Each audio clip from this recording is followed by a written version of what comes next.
ವೀಕ್ಷಕರಿಗೆಲ್ಲ Eshwari cooking ಚಾನಲ್ಗೆ ಎಲ್ರಿಗೂ ಸ್ವಾಗತ. ಒಂದು ಬ್ರೆಡ್ ಬಾತ್ ರೆಸಿಪಿನ ನಿಮ್ಮ ಹತ್ರ ಶೇರ್ ಮಾಡ್ಕೊಳ್ಳೋಣ ಅಂತ ಹೇಳ್ಬಿಟ್ಟು ಮಾಡ್ಕೊಳ್ತಾ ಇದ್ದೀನಿ. ಬನ್ನಿ ಹಾಗಾದ್ರೆ ಹೇಗೆ ಮಾಡೋದು ಅಂತ ನೋಡೋಣ. ಇಲ್ಲಿ ಒಂದು 7 ರಿಂದ 8 ಬ್ರೆಡ್ನ ತಗೊಂಡಿದ್ದೀನಿ. ಸೈಡಲ್ಲಿರುವಂಥ ಬ್ಲ್ಯಾಕ್ ಪೋರ್ಷನನ್ನು ನಾನು ರಿಮೂವ್ ಮಾಡಲ್ಲ, ಹಾಗೇನೆ ಮಾಡ್ತೀನಿ, ಸುಮ್ಮನೆ ವೇಸ್ಟ್ ಆಗಿಬಿಡುತ್ತೆ ಅನ್ನೋ ಕಾರಣಕ್ಕೆ. ಇದನ್ನ ಒಂದು 2 ಪೀಸನ್ನು ತಗೊಂಡು ನಾನು ಚಿಕ್ಕದಾಗಿ ಕಟ್ ಮಾಡ್ಕೊಳ್ತೀನಿ. ಕೈಯಿಂದಾದರೂ ಕಟ್ ಮಾಡ್ಕೊಳ್ಳಿ, ಇಲ್ಲ ಚಾಕುವಿನದಾದರೂ ಕಟ್ ಮಾಡ್ಕೊಳ್ಳಿ. ನೋಡಿ, ನಾನು ಈ ಥರ ಕಟ್ ಮಾಡ್ಕೊಂಡಿದ್ದೀನಿ. ನೀವು ಕೂಡ ಇದೇ ಥರ ಕಟ್. ನಂತರ ನಾವು ಇವಾಗ ಅದಕ್ಕೆ ಒಗ್ಗರಣೆನ ರೆಡಿ ಮಾಡ್ಕೊಳ್ಳೋಣ.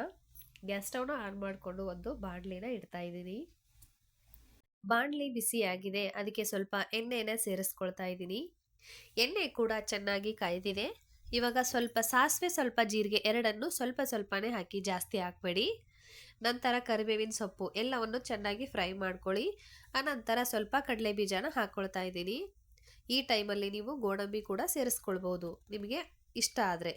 ಇದನ್ನು ಕೂಡ ಚೆನ್ನಾಗಿ ಫ್ರೈ ಮಾಡಬೇಕಾಗುತ್ತೆ. ನೋಡಿ, ಗ್ಯಾಸ್ ಫ್ಲೇಮ್ನ ಕಡಿಮೆ ಇಟ್ಕೊಂಡು ಚೆನ್ನಾಗಿ ಫ್ರೈ ಮಾಡಿ, ಯಾವುದೇ ಕಾರಣಕ್ಕೂ ಹೈ ಮಾಡಬೇಡಿ. ಕಡಲೆ ಬೀಜ ಚೆನ್ನಾಗಿ ಫ್ರೈ ಆದ ನಂತರ ಕಟ್ ಮಾಡಿ ಇಟ್ಕೊಂಡಿರುವಂಥ ಹಸಿರು ಮೆಣಸಿನ್ಕಾಯಿನ ಸೇರಿಸಬೇಕಾಗುತ್ತೆ. ಇದು ಕೂಡ ಸ್ವಲ್ಪ ಬಿಳಿ ಬಣ್ಣ ಬರೋವರೆಗೂ ಚೆನ್ನಾಗಿ ಫ್ರೈ ಮಾಡ್ಕೊಳ್ಳಿ. ನಂತರ ನಾನು ಒಂದು 2 ಈರುಳ್ಳಿನ ತೆಳ್ಳಗೆ ಕಟ್ ಮಾಡಿ ಇಟ್ಕೊಂಡಿದ್ದೆ, ಸ್ಲೈಡ್ಸ್ ಆಗಿ, ಅದೇ ಥರನೇ ಸೇರಿಸ್ಕೊಳ್ಳಿ. ಈರುಳ್ಳಿ ಜಾಸ್ತಿ ಹಾಕಿದಷ್ಟು ರುಚಿ ಚೆನ್ನಾಗಿರುತ್ತೆ. ಬ್ರೆಡ್ಡು ಡ್ರೈ ಇರೋದ್ರಿಂದ ಈರುಳ್ಳಿ ನೀರು ಬಿಟ್ಕೊಳ್ಳುತ್ತೆ. ಆ ಕಾರಣಕ್ಕೆ ನಾನು ಸ್ವಲ್ಪ ಈರುಳ್ಳಿನ ಜಾಸ್ತಿ ಹಾಕಿದ್ದೀನಿ. ಈರುಳ್ಳಿ ಸ್ವಲ್ಪ ಫ್ರೈ ಆಗಬೇಕು. ಫ್ರೈ ಆದ ನಂತರ ಅದಕ್ಕೆ ಒಂದು ಟೊಮೆಟೊ ಕೂಡ ಸೇರಿಸ್ತಾ ಇದ್ದೀನಿ. ಟೊಮೆಟೊ ಸೇರಿಸೋ ಕಾರಣ ಏನಂದರೆ ಸ್ವಲ್ಪ ಹುಳಿ ಖಾರ ಉಪ್ಪುಪ್ಪಾಗಿ ಇರಲಿ, ಸ್ವೀಟ್ ಆಗಿರಲಿ ಅನ್ನೋ ಕಾರಣಕ್ಕೆ ನಾನು ಒಂದು ಟೊಮೆಟೊ ಸೇರಿಸ್ತಾ ಇದ್ದೀನಿ. ನಿಮಗೆ ಇಷ್ಟ ಇಲ್ಲ ಅಂದರೆ ಈ ಟೈಮಲ್ಲಿ ಅರ್ಧ ನಿಂಬೆಹಣ್ಣನ್ನು ಸೇರಿಸ್ಕೊಳ್ಳಿ. ನಂತರ ರುಚಿಗೆ ತಕ್ಕಷ್ಟು ಉಪ್ಪು ಹಾಕ್ತಾ ಇದ್ದೀನಿ. ಉಪ್ಪು ಹಾಕಿ ಬೇಯಿಸೋದ್ರಿಂದ ಟೊಮೆಟೊ ಬೇಗ ಬೆಚ್ಚಗಾಗುತ್ತೆ ಅನ್ನೋ ಕಾರಣಕ್ಕೆ ಉಪ್ಪನ್ನು ಸೇರಿಸ್ತಾ ಇದ್ದೀನಿ. ಆನಂತರ ಚಿಟಿಕೆ ಅರಿಶಿನವನ್ನು ಕೂಡ ಸೇರಿಸ್ತಾ ಇದ್ದೀನಿ. ಉಪ್ಪು ಅರಿಶಿನ 2 ಹಾಕಿ ಯಾವುದೇ ತರಕಾರಿನ ಬೇಯಿಸಿದ್ರು ತುಂಬ ಬೇಗ ಅನ್ನೋ ಒಂದು ಕಾರಣಕ್ಕೆ ಹಾಕೋದು.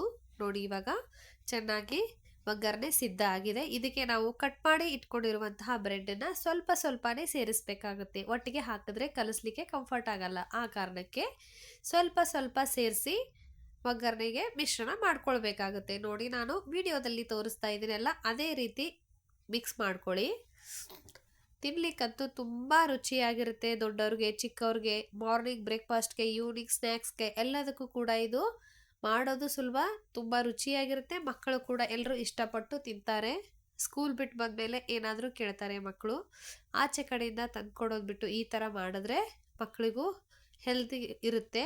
ಆ ಕಾರಣಕ್ಕೆ ಮಾಡಿಕೊಡಿ ಅಂತ ನಾನು ಹೇಳ್ತಾ ಇದ್ದೀನಿ. ನೋಡಿ, ಎಷ್ಟು ರುಚಿಯಾಗಿ ಅದ್ಭುತವಾಗಿ ರೆಡಿಯಾಗಿದೆ. ಮೇಲೆ ಬೇಕಂದರೆ ನೀವು ಸ್ವಲ್ಪ ಗಾರ್ಲಿಷ್ಗೆ ಕೊತ್ತಂಬರಿ ಸೊಪ್ಪನ್ನು ಹಾಕ್ಕೊಳ್ಬೋದು. ನಾನು ಹಾಕ್ಕೊಳ್ಳೋದಿಲ್ಲ.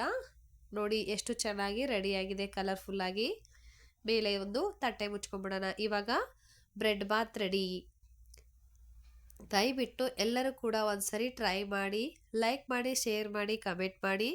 ಇನ್ನೂ ಯಾರ್ಯಾರು ಈಶ್ವರಿ ಕುಕಿಂಗ್ ಚಾನಲ್ನ ಸಬ್ಸ್ಕ್ರೈಬ್ ಮಾಡ್ಕೊಂಡಿಲ್ವೋ ಪ್ಲೀಸ್ ಸಬ್ಸ್ಕ್ರೈಬ್ ಮಾಡ್ಕೊಳ್ಳಿ ಅಂತ ನಾನು ರಿಕ್ವೆಸ್ಟ್ ಮಾಡ್ಕೊಳ್ತಾ ಇದ್ದೀನಿ. Thank you for watching.